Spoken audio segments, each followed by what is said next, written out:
Hi, everyone. Welcome. Thank you so much for joining today. Super excited about our guest today, Julie, and looking forward to handing over to Lauren. But before we do that, wanted to just um, let everybody know who we are in case this is your first interaction with famtech.org. We're a Washington, D.C. based industry association really focused on the innovators and partners across the care economy, those who are innovating and building scalable solutions. We're about 145 companies that have come together to talk about and share insights, such as the content today, but we also do in-person events as well. And speaking of in-person events, we have our next in-person event coming up in New York City on April 16th. From 6 to 8 p.m. We're going to put a link to the Luma in there for those of you who'd like to join us. That'll be in partnership with HTech NYC and First Gen VC. So more to come on that. And we'll also be having another virtual event on April 17th, the next day, talking about the VC landscape. We'll be joined by a few of our Catalyst partners who have the care economy in their thesis to talk about some of the changes across the VC landscape.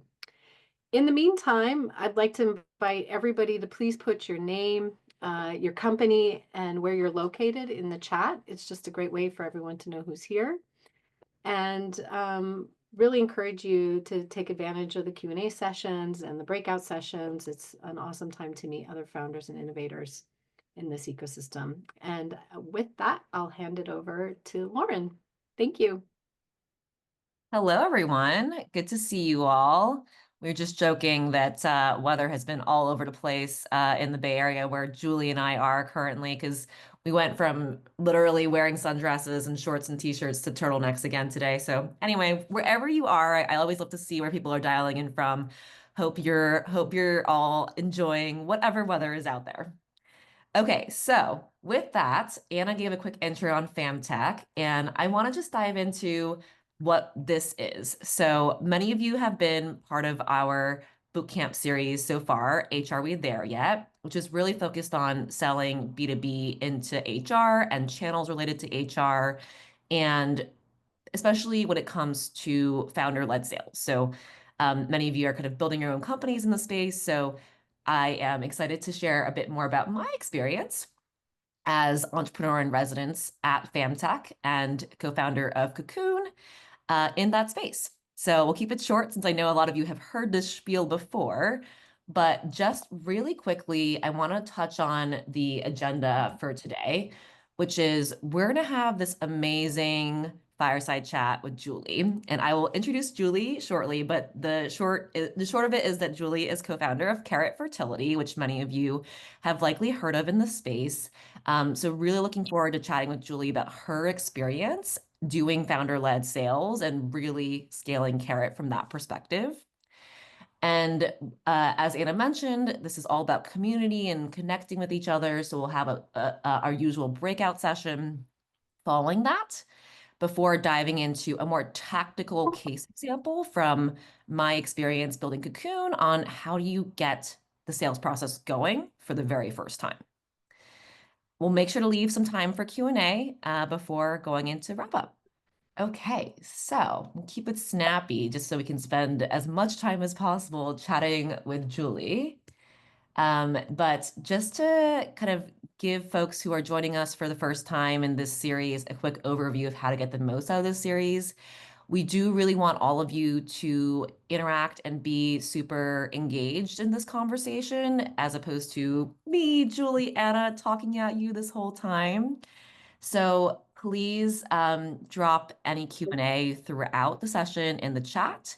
And if you have Q&A, feel free to ask throughout. We also do have that Q&A session towards the end. And then for those of you who are members, we'll chat more about being a member in a little bit. We also will have our usual office hours and Q&A in our Slack channel. Okay, with that, let's go to Julie. So Julie and I first got to know each other when she came to the Care Summit happy hour that we hosted on our rooftop at Cocoon. And I was immediately just blown away by her experience and wisdom in the space and scaling Carrot, previously her work at companies like Zenefits and so forth. And just to give you the quick kind of highlight on Julie, Julie is a go-to-market strategist, one of the sharpest here, especially in our space when it comes to selling into HR, benefits, this world. She co-founded Carrot, as I mentioned, grew Carrot from zero to Series C, extremely impressive, and truly, truly established Carrot as a category leader in the space. I mean, I think we would not know about fertility without it being synonymous with Carrot. And I am particularly excited to have Julie with us today because she was truly instrumental in driving the revenue and go-to-market for Carrot as really revenue leader at Carrot. And so a lot of what we're talking about today is how do you spin up your first sales process? What does that look like? And Julie's experience here will be incredibly valuable. So thank you, Julie, for being with us. Well, I'm very excited to be here. So thanks, Lauren. Okay, so I want to start, Julie, with just a little bit about your backstory. I love hearing from founders about what inspired you to start the company and what that kind of early experience looked like. Okay. Well, let's see. So Carrot, we were founded in 2016. We are a fertility benefit for companies.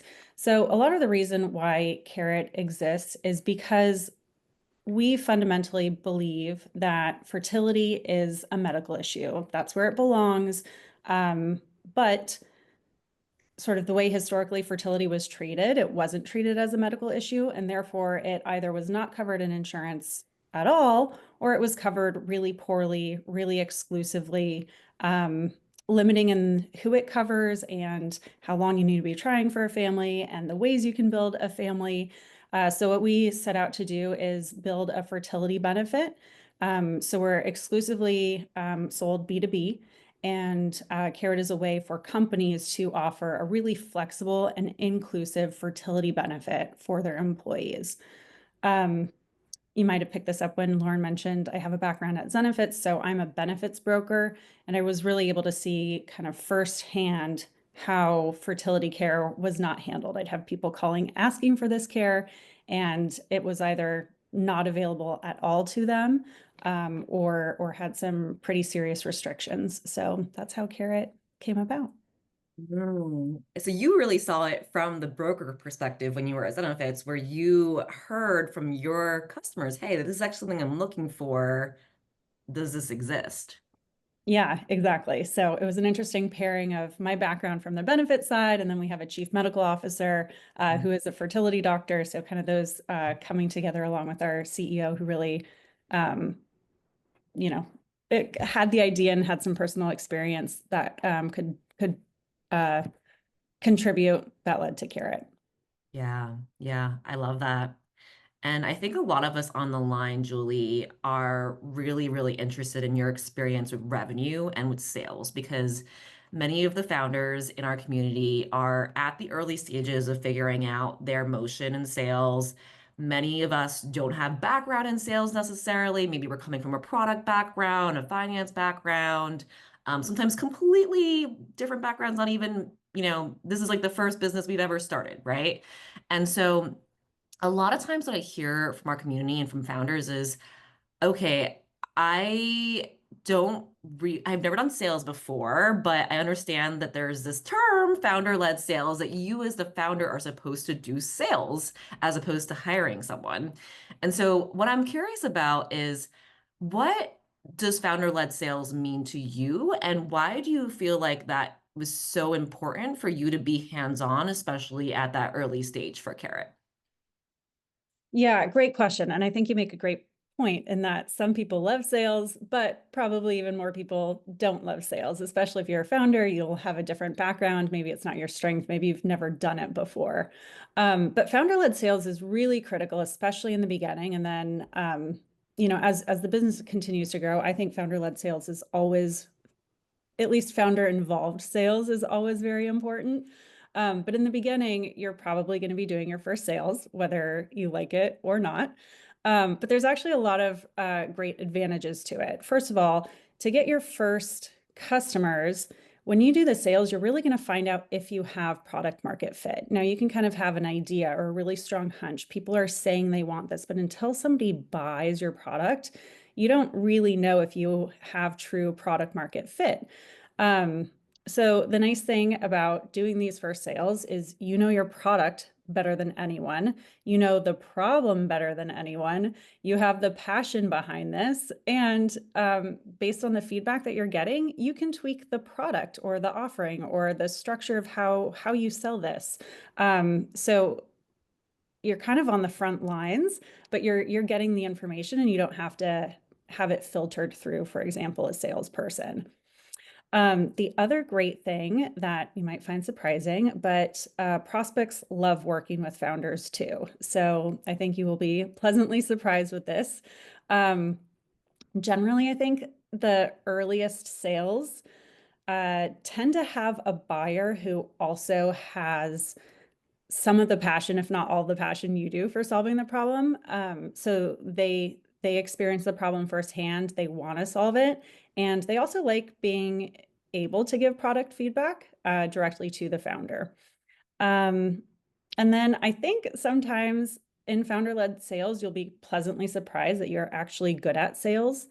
I kind of think through, no one wants to be sold to, but people love buying, they love solving their problems. And I think you're going to find that you have that knack for being able to solve their problem. A couple other thoughts. Once you do your first founder-led sales, this puts you in a really good position to have kind of tweaked your product, understand your positioning, understand the buying cycle of your prospect, and kind of have a general playbook of what your steps are, the materials you need, what it takes to close, etc. And then that's going to put you in a really good position to begin to hire your sales team when you're ready.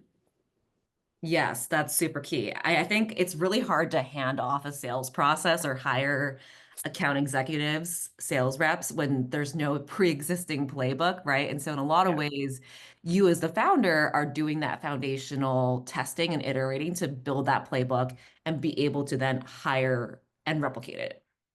Right. And then to kind of just jump off that, a lot of people have a lot of trouble when they first hire their first salesperson. And sometimes you can get in this situation where if you're not selling, you don't know, hey, is the problem with my salesperson or is the problem with my product? But when you do founder-led sales, that kind of it doesn't eliminate this, right? Your first large chunk of customers you're going to really need to discover, and it takes quite a lot to build a sales organization, but you're at least going to have done the motion yourself. So you understand a lot more about the process. Yeah, Might yeah, find. for sure. I mean, I think at least you have the track record of like this product is sellable. I've Yeah. sold it 10 times now. Yeah. And then actually one kind of a side tip that I got from Bill Trenchard, who was our partner at First Round, that I think is really, really smart for the future, just for folks to note, is when you do hire your first sales team, always hire your team in twos so you can compare how folks are doing and benchmark each other as far as their progress and their ability to sell. So that was one thing that I actually thought was really smart. Yeah. I love that. And Julie, you kind of, led this founder-led sales process, including finding your first customer. So I think a lot of folks on the line are wondering, okay, how did you even get your first customer, right? Because that's the hardest thing. Carrot, of course, is now this. Oh, Lauren, I think you muted. Oop, Great. can everyone hear me? Okay, so Carrot is of course now this brand that everyone knows about and is now synonymous with fertility, but you had to start somewhere, right? So what was it like to get your first customer and how did you go about doing that? Yes, good question. So there are a couple things. When I think about getting your first customer, there are two things that really matter. And I think the first is probably the most important is the person that you're working with. So finding the right leader, right, the right title, the right decision maker. But chances are this person is going to have experienced your problem, the problem that you're solving. Um, at least in my experience, this tends to be a really great first buyer. So for example, maybe, in the chat, I see some folks in the caregiving space, right? Maybe your buyer is taking care of an aging parent, or they have a friend who's doing that. Or, maybe there's an employee resource group around fertility who's actively asking for a solution. I don't know, in the days of Cocoon, right, Lauren, maybe you had experience where the person you're selling to is dealing with all the paperwork and employees are complaining about the paperwork. So the person is someone who experiences your problem.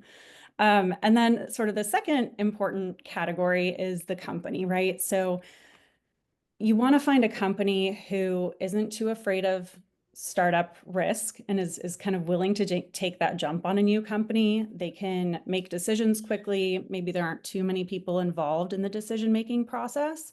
So those are the two kind of things that I think need to line up to get your perfect first customer.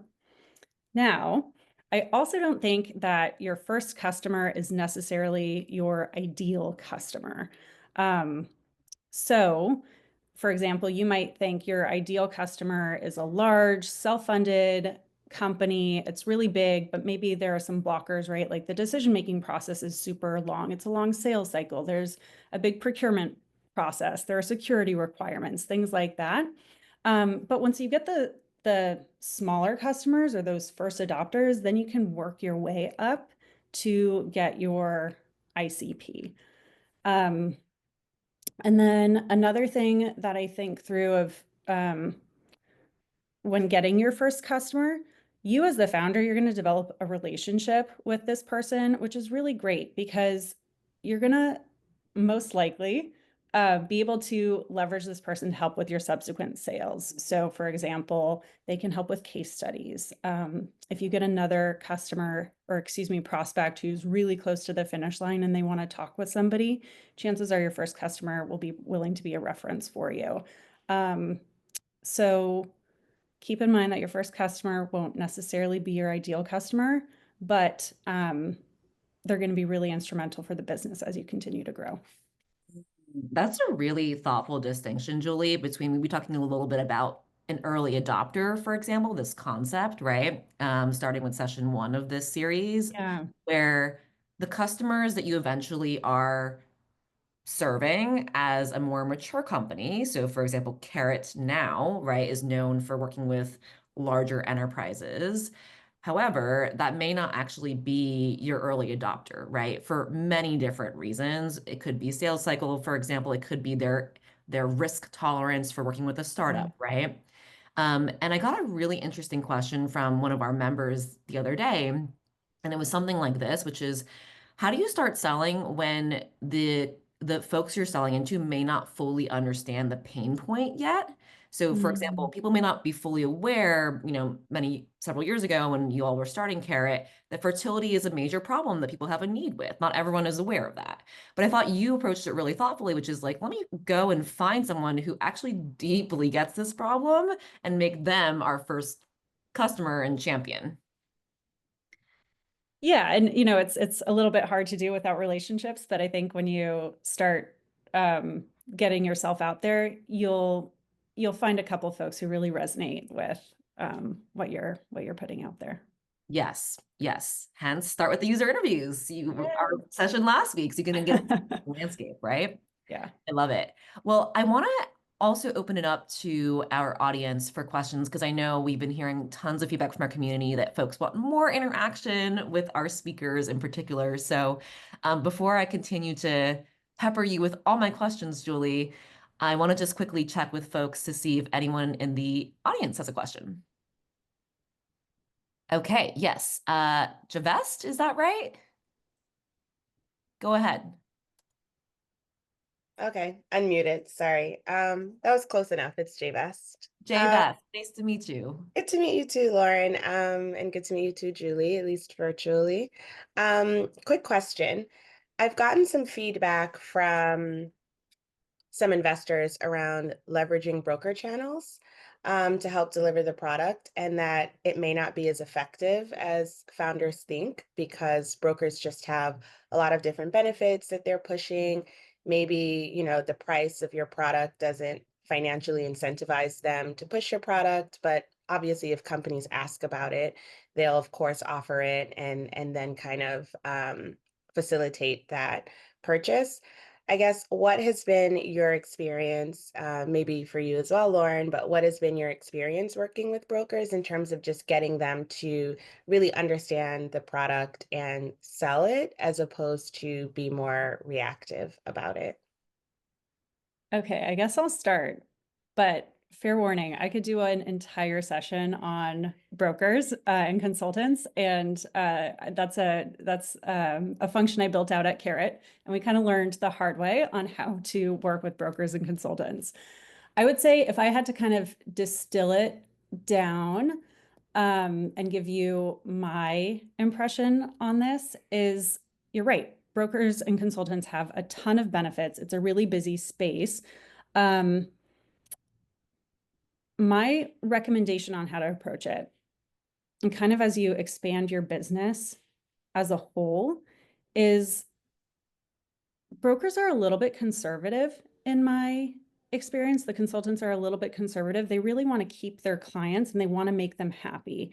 And they have a little bit of maybe hesitancy to recommend a new benefit that they don't have firsthand experience with, because there's a risk that it could make them look bad. I don't know how to say this a little bit more delicately, but the way I've found success is you kind of need your first customers first, because you're going to then have a case study and a proven track record. Even if it's not this consultant's client, you're going to have examples of companies who you're actively solving the problem for.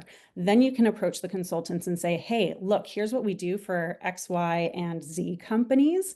Let's explore doing this for your clients too. And a couple other nuances in here. If you get your first customer, ask who their consultant is, right? Ideally, you'll be working with their consultant, but that lets you develop a relationship with that consultant. So now they're familiar with your product and can introduce you to the rest of their book of business that they think you could be a really good fit for. Maybe I'll pause there and hope that was helpful, but I'm happy to talk more on consultants. Lauren, what's your experience been there? Oh, huge plus, Julie. And maybe just to kind of build on what you said, what I would recommend strongly is it is really hard to teach someone else how to sell your product or influence them to sell your product if you haven't done a ton of it yourself yet, right? So think of it in stages, right? Stage one is founder-led sales. Stage two, your sales team is selling the product directly to the customer, right? Stage three, leverage all of that playbook experience and credibility that you've built, such as customers who are going to vouch for you, to then go to a channel. Because if you don't have a playbook, it's really hard to, especially train someone externally to do it and be less like what you were saying, Jvest, you're going to get kind of what you want is proactivity versus reactivity. Great question. And by the way, quick plug for our session on selling into brokers and consultants, which is coming up the session after next. So I'm glad you asked. Okay, let's go to Mitul's question. Mitul, do you want to come off mute if you are in a good spot to just share your question out loud for folks? I'm also happy to share for you if you're not in a good spot. Go ahead. No, sure. Thank you. And apologies for being off camera. I'm just under the weather. Another great session as always, so thank you both. So yeah, we're kind of in that stage where you were, Julie, many years ago, and we're starting to approach employers both directly and through consultants and former kind of senior execs, HR execs, or senior salespeople who were hiring as advisors, right, and sort of pay them success fees and all that. And so the way we're thinking about it is we think we need like a pilot or two in order to then set up proper sales for open enrollment next year, right? So I guess it's a two-part question on pricing. How should we think about pricing for our pilots? Maybe that's my specific question. How should we think about pricing for our initial pilots with employers that are robust enough for us to set up like proper sales and open enrollment next year? I'll start and then pass it on to Laura for her experience too. So, personally, I'm a big fan of pilots. Some people aren't, but I think with a pilot, and you might already be doing this, but just for folks on the line, I recommend being really deliberate and explicit with the prospect of what your pilot is and setting the goals for your pilot, the success metrics. And if those success metrics are hit, then it's sort of written in this, letter of intent or whatever it is, right in your pilot agreement, that then the contract actually kicks in. Because a lesson that's hard to to learn is if you do a pilot the wrong way. And then they're like, okay, great. We gave some people access to this cool benefit for a short amount of time, but there's not an agreed upon next step. So I'll put that in there. Pricing, specifically, I think for early clients, you're going to need to be, you don't have to be, but you might want a little bit more price flexibility, but you don't want to set the bar low for your product. So I would probably advise, without knowing the details of your company, but making the value and the actual price really clear, right? So here is, let's make this up. Each seat is $1,000 per employee per year. If you plan to give a discount, make that explicit in your contract so they get excited that they're getting a discount, or maybe it's like special pilot pricing. But by the time the real contract kicks in, or if this is like first year special pricing, by the time year 2 kicks in, you haven't benchmarked yourself so low that the CFO is going to balk at it the next year. You want to be very clear in your first contract that, in a sense, like, here's your real pricing, and then they're getting a special discount for either the pilot or the first year or something like that. Is that helpful? That's incredibly helpful. Yes, thank you. Great. Such a great tip, Julie. And I truly think each of these questions could be its own whole session on its own. I'll just give one tip that I've been giving to some founders who are kind of at this stage is I would actually really do discovery on pricing during your user interviews as well. So like even before you embark on doing sales, you can start asking questions about pricing, like if there are solutions that are getting at what you're doing. So for instance, for Cocoon, we were asking, hey, if you're today paying an existing services provider to do a little bit of leave management for you, maybe some compliance, legal, what do you pay them, right? Like, how much time are you spending? And so getting a sense of, to Julie's point, how do you market to the ROI, right? Of like, oh, you're doing these tasks and you're paying these people, including HR and legal, at these rates, then you're spending this amount today. So we could replace that with something else, right? That's potentially more affordable and even better in these ways. And so I would really encourage folks to actually start asking those questions as you're talking to potential buyers, not even yet in the sales process. This is also a very well-known kind of pricing survey called the Van Westendorp pricing survey. And I won't kind of go on about it because it's involved, but essentially there's questions you can ask about pricing in terms of what price is too high for you, what price is something that is high, but you consider it, what price is acceptable, that can help you kind of like benchmark and get to a spot where when you go to your first buyer, you have a sense of what you're actually pricing for. That's Um, great. Sorry, what was the name again, Lauren, of that? I'll drop it in the chat. I'm probably going to butcher how to spell it, but we Yeah, can, if yeah, you Google it, you should be able to find it on Wikipedia. great, thanks. we'll get that out there. I just wanted to add one additional thing, if that's okay, Lauren, to Julie's Please, Anna, jump in. comment on that debate, pilot versus paid agreement. And we found a happy medium with an evaluation agreement and versus a pilot, which allowed for those terms, those success metrics you mentioned. And it might just be semantics, right? So here's our evaluation agreement. You get all of this, and if we meet the success metrics, we agree to then convert to this annual subscription agreement. And it just set the tone differently. I think there was some connotations we found in the market with pilot, this free concept, and then there was another procurement round. So we got procurement out of the way up front, which got a little more buy-in under this evaluation term versus pilot term. That terminology is really smart, Anna, because pilot almost sounds a little bit like it's too early, potentially, right? Especially if you're selling more into an enterprise client. Right. Smart. Okay, we might need to shorten our Q&A at the end, but because I know Tina has a question, I want to go to her to make sure that we can get it while it's top of mind. So Tina, if you have a chance to come off mute and ask your question. Hi, Julie. I just want to thank you both. Thank you, Lauren, as well. I just want to say first, I love your approach because I think a lot of times we're thinking about in the care space, like how to prove your value, but it feels like the key is to actually find the person who is also like deeply passionate about your problem to actually sell to. So I love that approach.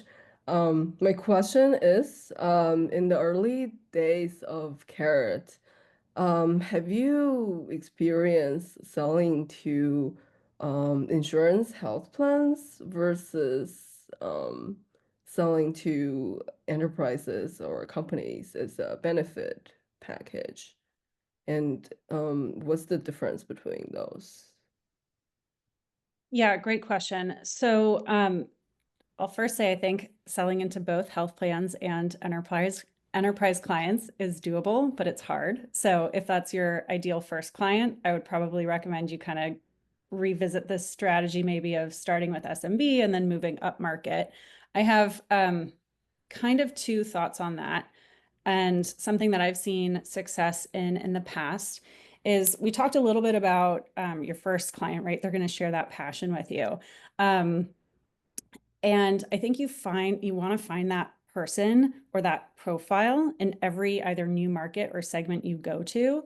So, for example, if you have some SMB clients, but you want to go to mid-market, then I've seen success in kind of like finding a marquee client in mid-market, right? Who also is the right person and the right company where they're not afraid of startup risk, right? But they see you have some SMB clients, but they're happy to be your first mid-market marquee client. And then you get them. And then the next sales cycle, you kind of fill in the mid-market and then you look for your marquee client in the enterprise. And that's something that I've seen as a tactic help companies go up market. Now, for health plans, I kind of think through that, at least in my experience, as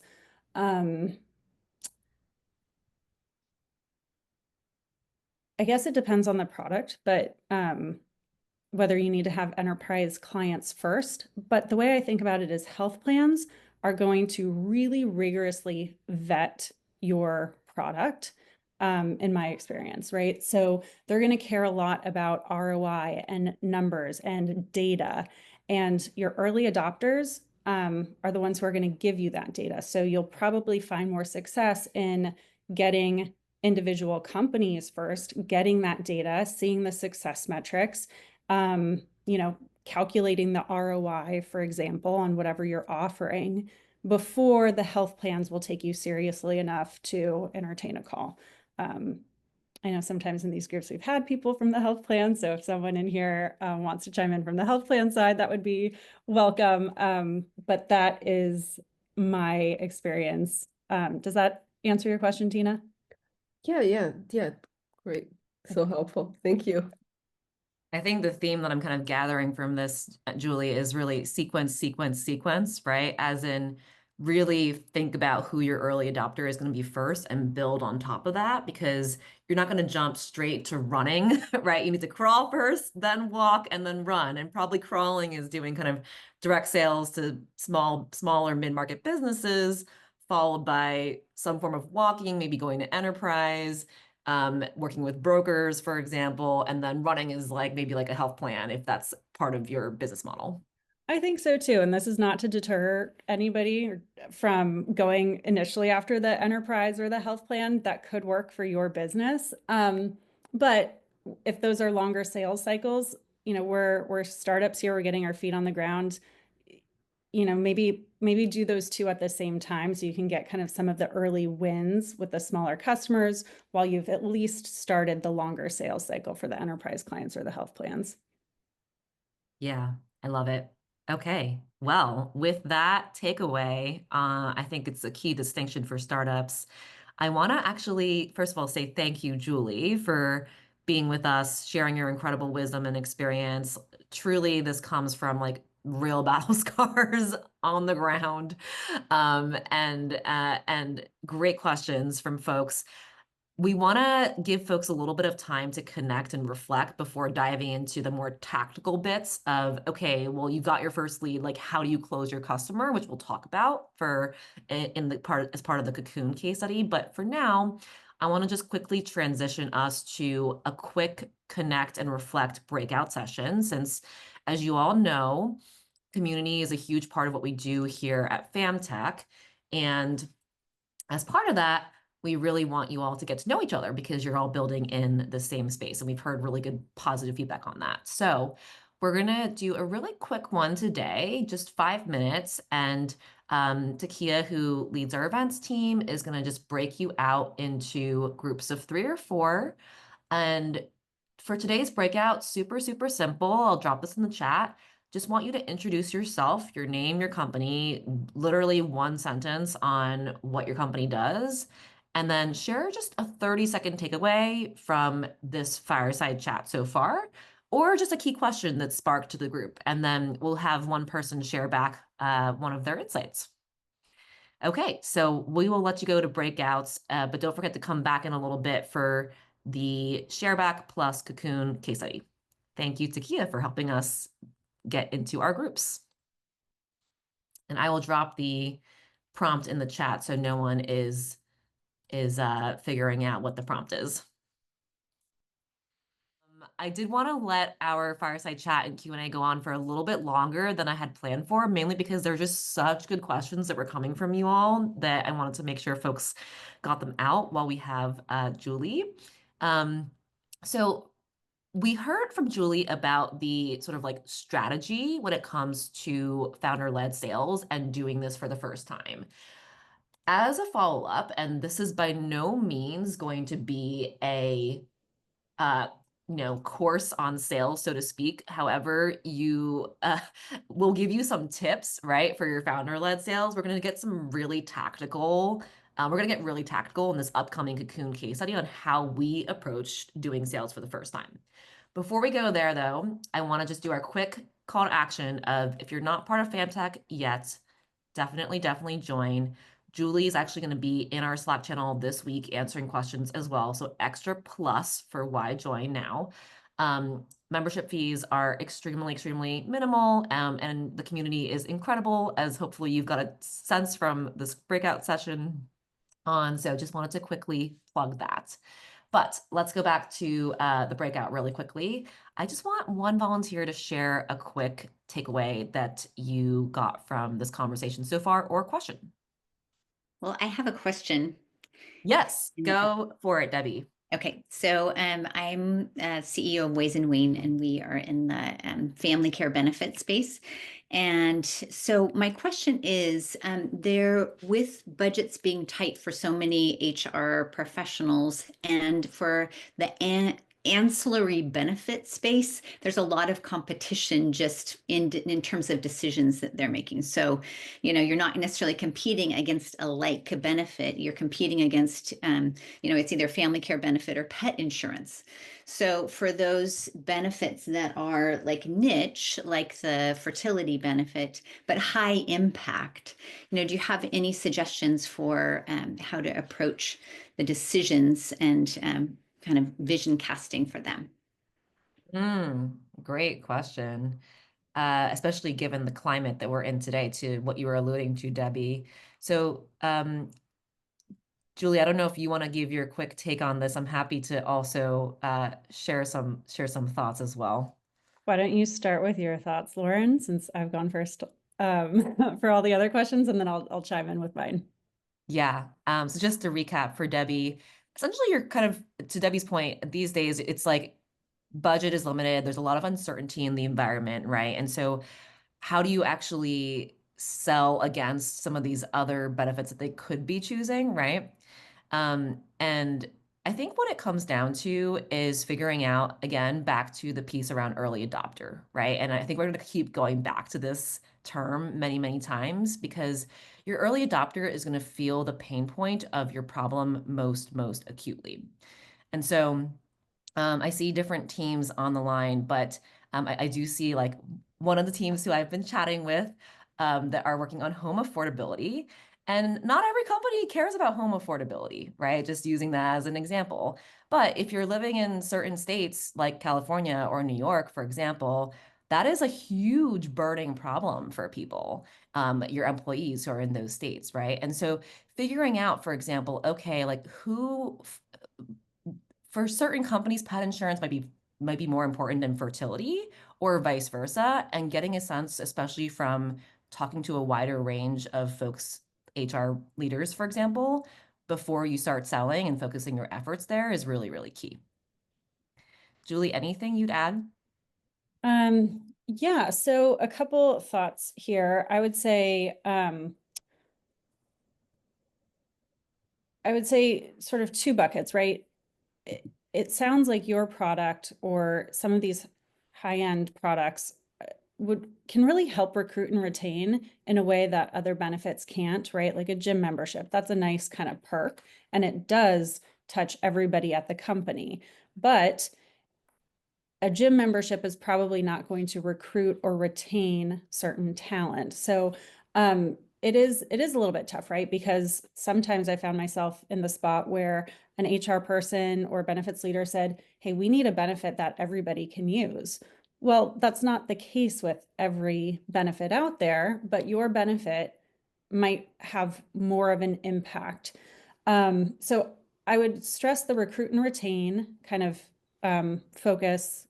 I don't know what I'm saying here, the ability to recruit and retain from your product that might be pretty unique in the market. And then maybe digging into that a little bit further, who does your company want to recruit and retain, right? Like, are they trying to keep their senior leadership? If so, then, the senior leadership folks might be more in the family building phase, or I don't exactly know your product, Debbie, but, for caregiving, maybe that is senior leadership too, who's finding themselves in the sandwich generation. And those are the people that your company specifically wants to recruit and retain. So the more you can kind of do discovery around that, you might have success with that angle. The other thing that I found success in when there are tight budgets is to really focus on ROI, if you can tie into an ROI story. So if your product at all touches insurance, right?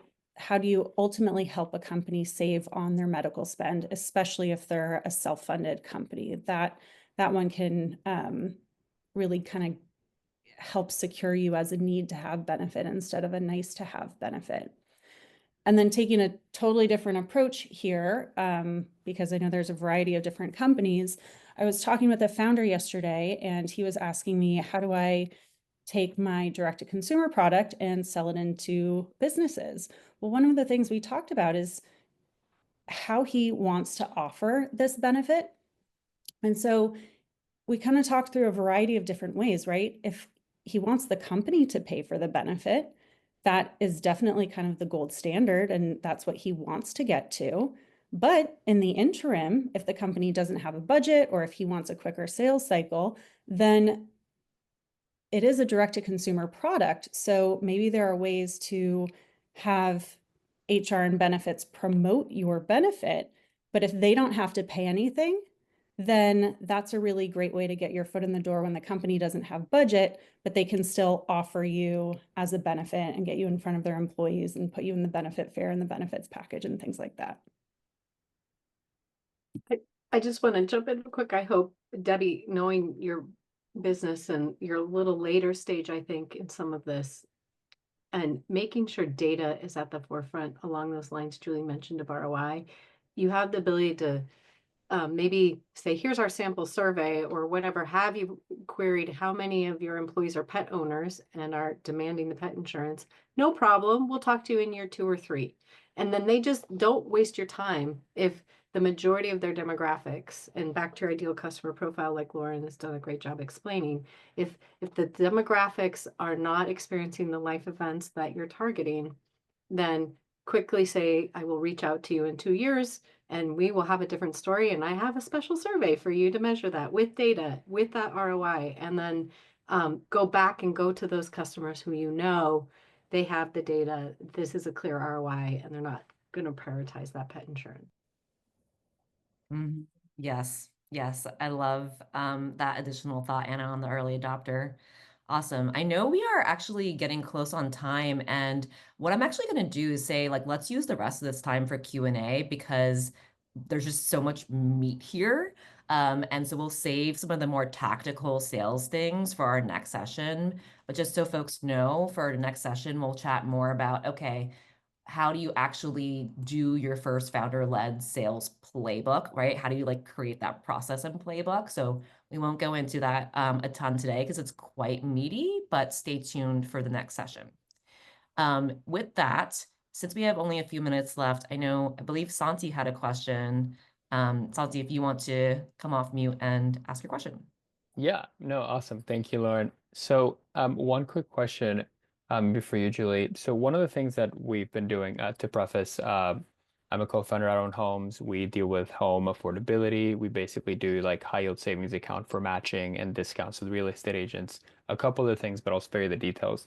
One of the things that we figured out is that, to touch on your point of ROI, is that because we're defining a new category, ROI is normally measured at here's the current state of the art that we're doing and this is how we can do it better. That ROI normally being saving dollars, right? I guess that my question is like, how would you define ROI for a company like us that is basically trying to define like a new category of homeownership benefits, right? Where, homeownership benefits aren't necessarily adopted overall, so it's like a little hard for us to express like, here's the savings that you would realize compared to what you're using because you don't have home ownership benefits. Just curious on that and like maybe in the early days of Carrot, if you expressed ROI in any way, how did you do it? Probably don't have a great answer off the Mhm. bat. But I'll take a stab at it. So, if you can't measure an exact dollar amount, or that's hard because it's a new category versus the status quo, I mean, I would probably dig into that a little bit and see if you can find a dollar amount. But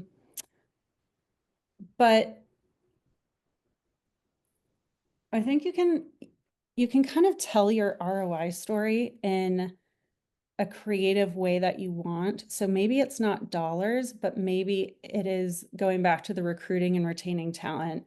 Maybe the ROI is, hey, you have employees in California and you want to keep them. So our benefit makes the affordability of homes for the employees in California, probably not articulating this well, right? But instead of a dollar amount, if you can't get to the dollar ROI, think of the angle of recruiting and retaining that talent and keeping them in the office near headquarters. There's an ROI around, hey, now that these people can stay in California, they're not remote, and maybe there's some numbers you can get around how much more effective people are when they're in the office versus out of the office. How culture is better, how when culture is better, employees are retained for longer. I would kind of think of it maybe from that lens. Got it. Yeah, no, that makes sense. That correlates a bit with what we've done with customer interviews, but appreciate it. No, Sure. it's really good. I think that recruitment retention lens is definitely a key one in the area of benefits. And then what I would really push on for folks on the line is if you can find some way to get creative on the ROI where there's something there's something they're doing today potentially that they're cobbling together to solve for the problem that you have, right? And so as an example, with Cocoon, many people were managing leave in-house. But what is the hidden time that's being spent by their HR team, the cost that they're emailing their legal team about leave, for example, the time that's being spent by their chief product officer trying to figure out this complex scenario, the time lost on productivity, right, that goes into this. So I would really push and see if there's ways of like, hey, like, how is this being done today? Somehow this problem exists, so people are trying to solve it. And like, what are they attempting to do today would be one way to approach it. All right, Amazing. awesome. Well, with that, we'll go much more into ROI and how that plays in the playbook for our next session. But thank you everyone for joining. And thank you in particular, Julie, for sharing your thoughts and your wisdom and your experience with us. It's incredibly valuable because I think with those of us who are kind of like in this early stage, hearing from someone who's been there, done that is just so, so meaningful. Well, thanks for having me. It was fun to meet some new folks, and I hope to see you guys on the chat on Slack.